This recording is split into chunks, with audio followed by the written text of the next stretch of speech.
10,000 రూపాయలు ఇస్తాడు. ఎవరు దోచేసిన సొమ్ము అది? ఎవరు దోచారు? అది వాడు సొంత డబ్బు కాదే, సొంత డబ్బు కాదే. వాళ్ళ నాన్నగారు పార్టీ స్టార్ట్ చేయడానికి వాళ్ళకి కష్టాలకు కూడా, వాళ్ళకి ఇల్లు నడుపుకోవడానికి కూడా కష్టాలు ఉండే. ఈరోజు డబ్బులు వచ్చేసి నేను కాదంటలా, కానీ ఆ డబ్బులు మనవే కదా. ఈరోజు జగన్ దగ్గర 1,00,000 కోట్లు ఉన్నాయి, ఇన్ని కోట్లు అని చెప్తారు. కానీ ఆ డబ్బంతా మనలాంటి వాళ్ళందరం కూర్చొని మనందరం అమాయకుల్లాగా ఎర్రి గుర్రెలా అయిపోయాం మనందరం. అందుకని మీరు చాలా చాలా జాగ్రత్తగా ఓటు వేయాలి. జగన్ మాట్లాడితే ఏం మాట్లాడాను? నేను మాట్లాడింది మత్స్యకారుల గురించి మాట్లాడాను. నేను మాట్లాడితే రైతాంగం గురించి మాట్లాడాను. నేను మాట్లాడితే చేనేత కార్మికులకు బ్రాండ్ అంబాసిడర్ ఉంటానని చెప్పాను.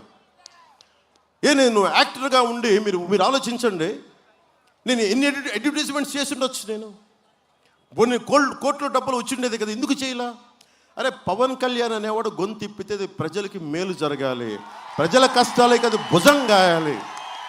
ఈరోజు పాలిటిక్స్లోకి వచ్చానని కాదు, ఇది నా సోషలిస్ట్ లక్షణం, ఇది నా సోషలిస్ట్ భావాలు తాలూకు ప్రతిరూపం ఇది. అందుకే నేను ఎప్పుడు కూడా కూర్చోబెట్టి అడ్వర్టైజ్మెంట్ చేయలే. కానీ అలాంటిది బ్రాండ్ అంబాసిడర్గా చేనేత వారికి ఒప్పుకున్నా. అలాంటి మీ కష్టాలకి ప్రతినిధిని. మీరు అసెంబ్లీలో ఇప్పుడు దాకా తిట్లు తిట్టేవాళ్ళు చూశారు, బూతులు తిట్టేవాళ్ళని చూశారు.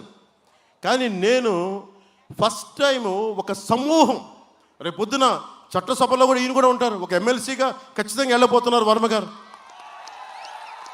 దానికి సంపూర్ణంగా నేనేం చేయాలో చేస్తాను కదా. అలాంటి బాధ్యత గల వ్యక్తిని ఎమ్మెల్సీగా చూడాల్సిన బాధ్యత నాకుంది. ఖచ్చితంగా దాన్ని ముందుకు తీసుకెళ్తాను. ఇలాంటి వాళ్ళందరం కూర్చొని మేము మాట్లాడుతాం.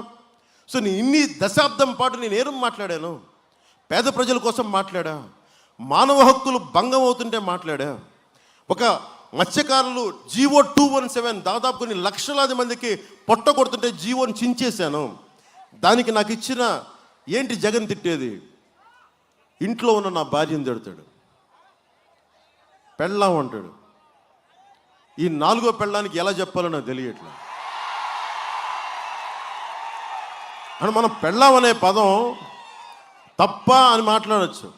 అరే నా భార్య రాజకీయాల్లో ఉంటే నువ్వు తోలనాడినా ఒక పర్థం ఉంటుంది. అరే నా పాపం తను ఎక్కడో కూర్చొని పిల్లలను చూసుకుంటూ ఉంటుంది. అంతకుముందు నాకు మ్యారేజ్ అయింది, నేను కాదంటలా. నేను ఎక్కడ అబద్ధాలు చెప్పాను? అఫీషియల్గా కొన్ని జీవితాలు కుదరం, విడిపోయాం. పాపం నన్ను పెళ్లి చేసుకున్న వాళ్ళు ఎవరి జీవితాల్లోకి వెళ్ళిపోయారు. ఒక అమ్మాయి అయితే బిడ్డను కూడా కంది ఇంకొకరు ఏమన్నా పెళ్లి చేసుకొని, ఇంకొక పాపం నా బిడ్డలు ఇంకొకరు చూసుకుంటాను. నేను ముందుకెళ్ళాను. కానీ అలాంటి వాళ్ళని గుట్టుగా బతుకుతున్న వాళ్ళని కూడా జీవితంలో తీసుకొచ్చి పెళ్ళాలు అంటే నాకు ఒకటే అనిపిస్తే, నాకు భారతి గారిని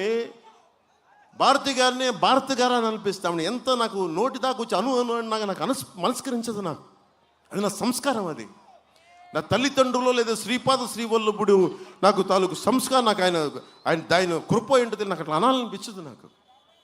ఎందుకంటే నన్ను అన్నప్పుడు మీరు సంతోషపడకండి, చంద్రబాబు గారు అన్నప్పుడు సంతోషపడకండి, 30,000 మంది ఆడపిల్లలు అదృశ్యం అయితే సంతోషపడకండి. రేపొద్దున అది మీకు కూడా జరుగుద్ది. అది మర్చిపోకండి. ఇది చాలా చాలా ఆలోచించి తీసుకోండి నిర్ణయాలు ఇవి.